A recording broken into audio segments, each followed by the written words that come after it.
Hey guys, in this video I'm headed back to the Star Wars universe.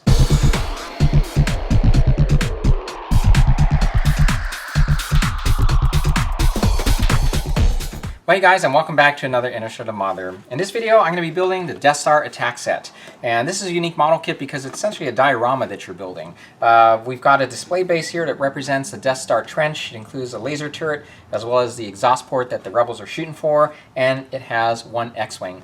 This is a 1/144 scale model of the scene, and I've seen some modelers now combine a couple of these kits to make a nice wide display base. In fact, if you search for Jim Paul Jr. on YouTube, you'll find he's made an impressive display base with this, and because it was so wide, he was able to incorporate a bunch of other fighters. He has some additional X-Wings, a Y-Wing, and also Darth Vader along with 2 other TIE fighters. So I don't have enough room to display something like that, so I think I'm going to stick with what we have here in the kit. I may expand it by a couple tiles just to widen it a little bit, but I do have in mind to add a couple other fighters, and that's why I purchased this kit here. These are 1/144 scale models of the Y-Wing and the X-Wing. And one thing I do want to do for sure is to add some explosions to this kit. This is something I haven't done for a little while. I'm thinking I would add an explosion kind of like what you see here on the Death Star surface, and maybe take one of these fighters here and make it look like it's exploding in midair or crashing onto the Death Star. Not quite 100% certain what I'm going to be ending up doing with these kits, but first thing I'm going to do is show you what comes inside the box. So let's take a look inside. So there's actually not too much to show you with this kit. Let me show you the instructions first. Really, it just consists of putting the X-Wing together, and then you work on the base. And the pieces are really made up of a bunch of tiles for the Death Star, of course for the base here. You can see the nice detailing here, as we've come to expect with these Bandai kits. Panel lines are deep, so a wash will definitely make them come through. And the one thing I am disappointed is this model does not come with a decal sheet, just these stickers, so I think I'm going to have to create my own decals for this. Let me show you the fighter, which you can see even at this scale the detailing is pretty nice. And I'll show you one other tree, which is the laser turret. Pull it out of there. See, it's smaller than the one with the A-Wing. And that is pretty much it. So I'm going to go ahead and get started by working on the base first. So let me pull these off the tree. I'll get them primed, and then I'll fill you in with what I have in mind for lighting.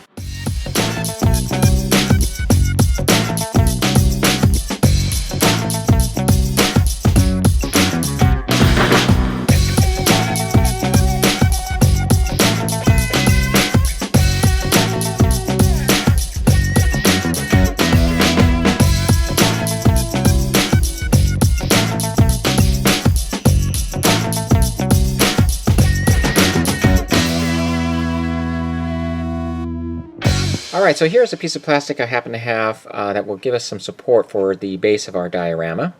Now, I haven't glued anything yet. My aim here is just to get an idea of how large this is. Looking at this, you can certainly understand why someone would want to enlarge this, especially if you want to include some extra ships. Now, I think that's what I'm going to do. The model actually came with an extra piece here, which is a duplicate of the exhaust port. So I do have an extra tile from the model kit. I also have one extra one from that's left over from a Y-Wing build I built a while back. So that gives me 2 tiles, so I'm missing one here. This is the section that goes along the back here, and you can see I've added the extra tile that I had on this end. I just kind of rearranged this a little bit so we wouldn't have 2 of the same alongside each other. So let me slide this into place. Okay, so now the back wall is attached here. Now these are mounted on these pieces here, so obviously with this end piece I need to fill in this little gap here. So what I've done was just cut a bunch of styrene plastic that I'll fit underneath that, so it fills the gap there. And then for this exhaust port here, so that it doesn't look like a secondary exhaust port, I'm going to go ahead and use this piece here. This is just something I had in my parts section. You know what it is? It's actually an end piece of a toilet paper holder. So it actually fits right into there. And so I'm going to glue this into place and disguise this a little bit so it doesn't look like a second exhaust port. And then that leaves this end piece here.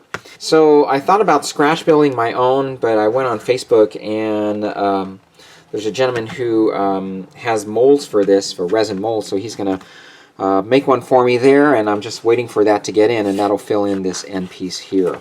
Okay, so that's kind of where we're at this point. I'm going to set this aside until we get this end piece in. It should be in the next couple days. In the meantime, let's go ahead and move on to our X-Wing fighter. Alright, well, assembling the X-Wing should be pretty straightforward. Let's go ahead and proceed and see how this looks after it's completed.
Alright, so this is how the X-Wing ended up looking. I'm very pleased with the results here. You can see, after applying the wash, the nice detail it is on this little replica of the X-Wing here. It's amazing. So I left the laser turrets off because I'm still waiting for the decals to get in, and it'll be easier to apply those decals without them in place. I'm going to set this aside now. Let's go ahead and move on to the Y-Wing. We'll come back to this.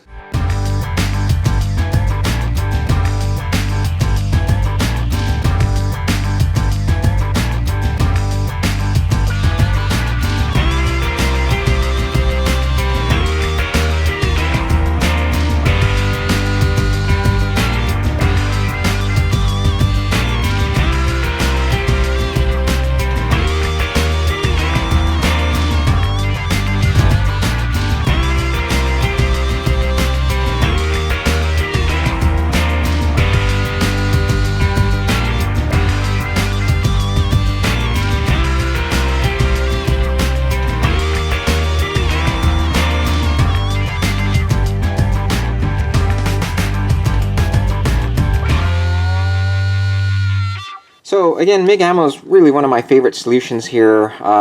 It does a really good job at giving us this grimy look, especially with these Star Wars models. It works perfectly. So as you saw, I did a general application and I just let it dry overnight. And then in the morning here, I'm working now with this enamel odorless thinner and just applying some with my brush and just removing a bit of the wash that you've applied because you don't want it to completely cover the model. And you can also put a little bit on a rag and just kind of, you know, go over the surface here, and you'll find that the wash stays right where you want it to stay. And you can see the panel lines here are looking really good.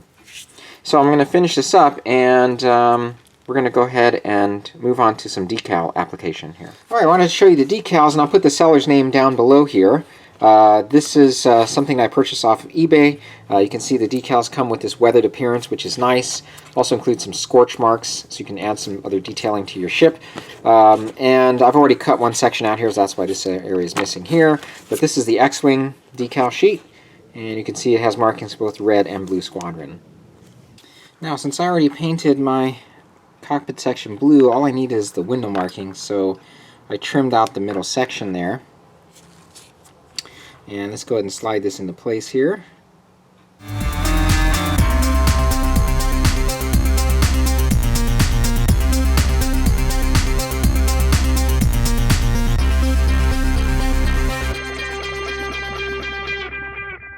So just a quick look at how the decals are turning out. I do like the fact that they are printed on clear decal paper, and that allows them to be a bit more transparent. As you can see, the panel lines are coming through quite nicely. Alright, so here we now have the completed X-Wing and Y-Wing. I've already applied a dull coat, so they are all set to go. Decals, again, very happy with the way they look. The weathered appearance is really a nice touch, and I did find them easy to work with. I did see a couple comments on Facebook that some people had problems with them tearing. I did not come across that issue. Just bear in mind that they don't take very long to come off the decal sheet. Just be prepared to remove them from the water. I think it was like less than 30 seconds. And I've always used these tweezers here to slide the decals onto the surface and then follow that up with an X-Acto knife. And just bear in mind, you want to keep those decals moist until they're in the position that you want them to be. Once they are there, I did dry them off with a Q-tip and then apply some solution to soften them up a little bit. There is some nice detailing on the surface here, and that just helps to soften them up so that they look like they're painted on. Alright, well here we now have the second X-Wing. This one is supposed to have a fire effect to it. As you can see, there's a plume coming off the rear end of the fighter, and let me just show you how I got to this step here. So the idea is to have the fighter illuminated from the rear with SMD lights. I attached one mega-size SMD on the top and one on the bottom, and then two chip-size SMDs, one for each side. These were all from ModelTrainSoftware.com. These were all attached with super glue, and once they were dried and in place, I ended up using regular cotton balls that I had painted up, pulled apart, and shaped into the plume that I ended up with. Once they were positioned on the fighter, I went back with my airbrush to touch it up, and here we are. Now, I want to quickly mention here that this is a good example of how modeling doesn't always go the way you want or as smoothly as you want. This was my original concept. However, what I was working with at the beginning was a fluffier material that wasn't shaping up quite right, and it wasn't illuminating properly, and so I almost gave up on it. I actually tore off the SMDs and tried some other concepts, which didn't work at all and wasn't really coming out to what I wanted them to be. So like I said, I almost gave up on all of this, but I decided to try one more time and return to my original concept, reattach the SMDs, but this time I went with regular cotton instead of the fluffier stuff I was working with, and I found that much easier to work with. Now, if you are interested in seeing how this looks, I'm actually going to hold you in suspense a little bit here and not show you till the end of the video, but I think this was the effect I was looking for. In the meantime, let's go ahead and get back to the Death Star so we can wrap this up. Alright, let me take a second just to get you caught up on what I've done here so far. So, I've painted the display base now with Tester's light gray with a few drops of black added in, just to darken that up a little bit. And if you recall, I was missing a tile. I had one extra from a Y-Wing build, and we had our extra exhaust port that the model came with. So I decided to move things around a little bit so that these two pieces wouldn't be side by side. So I pulled this one off of the back end here and placed it right here. So we're still missing one tile, and a friend of mine was kind enough to cast one out of resin, and you can see the detail came out quite nice. It's also been painted in the same color as the rest of the display. Alright, let's take a second just to talk about lighting. So the first thing are the explosions. I originally intended to have one large explosion here, and the other fire element was the fighter plunging down into the surface here. Rather than having that one large explosion, I decided to split that up into three. So I've already installed the LEDs for that. We've got one here, and there's going to be another one back here in this section. And I've covered those LEDs so far with the Maskall liquid mask just to protect them as I've been painting here and doing some other detailing.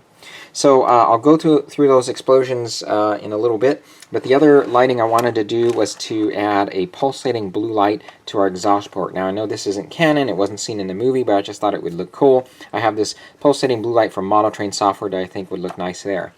And then the other thing is to talk about the fiber optics cables. I've installed 7, and so what I'd like to do next is show you how I did that.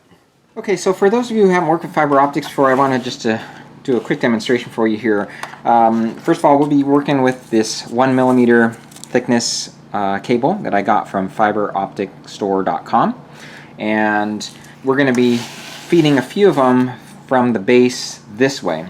So the best way to go about doing that is to angle the fiber optic to a right angle, and that way you can feed it through the hole and it'll just shoot straight back that way. So to bend the fiber optic cable, it's very simple. What I do is I just take a candle apply a little heat to the cable, and just be careful that you don't melt it. It doesn't take much, and you can see right here I'm bending it fairly easily, and we have the angle that we need. Now the fiber optics exit out the rear of the display, and they obviously run underneath the Death Star tiles. So to keep them from interfering with the display base being able to rest flush up against our plastic base, I decided to use my Dremel to cut some grooves. And here's how I install the 3mm LEDs that I'm using for the explosions. First using my Dremel to cut out some grooves, and then securing the LED with hot glue. Alright, what we're going to do next is go ahead and use our MIG ammo solutions to give this a wash and to bring out some of these panel lines and detailing. Okay, well the wash is now done. You can see it does a really good job at bringing out all the detailing here with these panels. Same technique as was used with the fighters, using the Starship wash by MIG ammo, followed by the odorless thinner. One thing I wanted to point out here is I did add a little bit of detailing here on these panels that join the bottom section with this wall here. I just took some spare pieces of styrene plastic and just some spare parts I had in my parts drawer. And then we have this piece here, which will be put right into place there, and this tile will rest up against it. And I just used my scribing tool to create some panel lines for that. Okay, I'm now ready to mount our breathing LED, so I want to put it into an enclosure. This is just some tubing that I have from evergreen scale models I happen to have on hand. I cut a piece off. We're going to mount it right here. I will paint the exterior black, and then the LED will slide into the tube here. We'll hot glue that into place, and the wires will feed through towards the back of the display. And here's the LED now mounted into place. Okay, we now have the model glued to the display base. As you can see, I now have the switch in place there. It's been reinforced on the backside with some plastic putty. Then I'm going to now use my Dremel to cut a groove right here for the fighter. That'll accommodate the post. I will first attach it with some super glue and also use plastic putty for some reinforcement. Okay, now that the fighter is in place, I'm going to go ahead and glue this piece now. So I need to use my Dremel to cut just a little bit of a groove to account for the post right there. And just thought it'd be a good idea to add some reinforcement here as well as here. So it's time to go ahead and tidy up some of these wires. I'm going to construct a battery holder here. One thing I do want to point out is as I go through this process, I carefully look at where the wires are and where my soldered connections are. And then what I do is I take hot glue, for example here, I've applied an adhesion point here. And that way when I'm pulling at these wires, I won't accidentally apply any tension to these soldered connections, because I just don't want to damage those. So rather than applying any tension here, as I pull these, I'm actually pulling from this adhesion point here. And this is how the battery holder turned out. Very simple to do, just cut styrene plastic to the length of the battery and glued everything together with super glue. The other thing I want to show you real quick is I decided to add some tubing here into our exhaust port, and what I used for that, toilet paper holder. This is the same stuff I used on the opposite side. The other side used the end piece, while this side used the tubing itself. This is just a replacement white toilet paper holder you can get at Home Depot that happens to be the same diameter that you need for here. And I just painted it with Vallejo's silver. Okay, what's left to do now is to glue on the explosions. Let me just show you how to make these real quick. It's pretty simple. Started off just some regular cotton. Then I apply orange. In this case I'm using Mission Models orange paint. Then I use a red, that's followed by yellow, and finally a little bit of black. I'm not adding too much black here. And so what we have here are just smaller explosions that I'm going to be putting in place here. I just started off with one large cotton ball and then split them off and then repainted a few of them, and we're going to put them down in each of the areas there. So that's all that's left, along with putting in the other two fighters. I'm going to go ahead and complete that and snip off the fiber optics, and I will show you the completed project in just a second. Alright guys, well here we now have the completed 1/144 scale Death Star model kit by Bandai. And by the way, as I do this review, I'm going to be switching from video to still pictures on and off here. The still pictures I think do a better job at creating or giving you an idea of what it actually looks like in person, versus as you see with the camera it tends to create these hot spots and not always reflective of what you see in real life. But as you see here, this is now the completed model, and I have to admit that I actually hesitated buying this kit to begin with. You know, honestly I wasn't that interested at first, but I'm glad I changed my mind and did end up buying it. It is a fun model to work with, and it makes such a unique piece. I think You know, many of the Bandai kits are generally small in size. That's one thing people tend to note, but they do end up making a cool display without taking up much space, and this is no exception. I think you'd really enjoy having this one in your collection. So the kit comes with a base that measures about 12 inches by 7 and includes that vertical wall along the back, which measures 3 inches high. The tiles are about 3 by 3 in dimension there. It also includes, of course, that 1/144 scale X-Wing fighter. Now, as I mentioned at the beginning of the video, a number of modelers have extended the length of the kit, and that's exactly what I did here too. But if you are planning to extend your build and you don't have any extra tiles, it really makes sense just to buy a second kit. Tiles alone run about $15 a tile, and buying a second kit will actually double the length of your model and give you that additional X-Wing fighter. Now, bear in mind, I first of all did not want to extend my kit to something that large, and luckily I had 2 tiles already. I just needed the extra one, and that one ran basically about $10 for me to get it, so the cost was minimal for me in this case. So overall, I'm very pleased with the results here. In usual fashion, this Bandai kit is nicely detailed, and I'm impressed with the level of attention that was given to the small-scale fighters here, as well as the Death Star tiles. The kit is easy to assemble, and as you saw, painting, detailing, and weathering is very straightforward. So I think adding the lights gives the diorama a little extra punch. This is a great opportunity to experiment with explosions. I chose to stay with some smaller explosions here. As I implied earlier, the larger I seem to make them, the less satisfying they appeared to me, so I just kept them small. You could also argue that you should add more debris to these explosions. I mean, it makes sense. I actually did experiment with that a little bit, and it just didn't look right, so I just left them as they are. The lights that were used here for the base were standard 3mm cool white LEDs, which provide illumination for the explosions as well as the fiber optics. I am also satisfied with the look of the pulsating light that you see here in the exhaust port as well. This again is available from modeltrainsoftware.com. The fire effect came out pretty well. There were a number of different things I had gone through to try and come up with a way of making the X-Wing look like it was in trouble or was exploding, and this is definitely a good example of how well SMDs work with scale modeling. You'd be pretty hard-pressed to squeeze in conventional LEDs with models of this size. The SMDs are compact and are also connected with thin wires, which are really nice.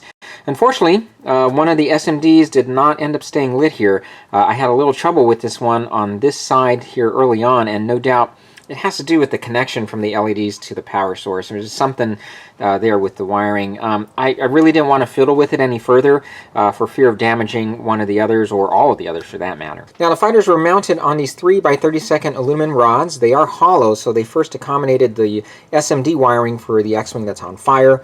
Also, I used them to mount the other fighters. What I did was to place the plastic piece that comes with the models already. There are these clear plastic stands that come with the models, and there's a ball socket that you can mount this plastic piece into. And so since the fighters already had these holes cut out for this mount, I just glued them with super glue onto the aluminum rod and placed the fighters on top. The aluminum rods are somewhat soft, so you can bend them. They're sturdy enough to hold up the models, but you can bend them so that you can create different angles for your fighters there. And here again are the reference colors that I use along with the weathering solutions. Well, that about does it for this one. If you have any questions, feel free to contact me here at interstellarmodeler@gmail.com or leave a comment on my channel. Thanks again for watching. I really appreciate it as always, and I'll see you in the next one. Take care.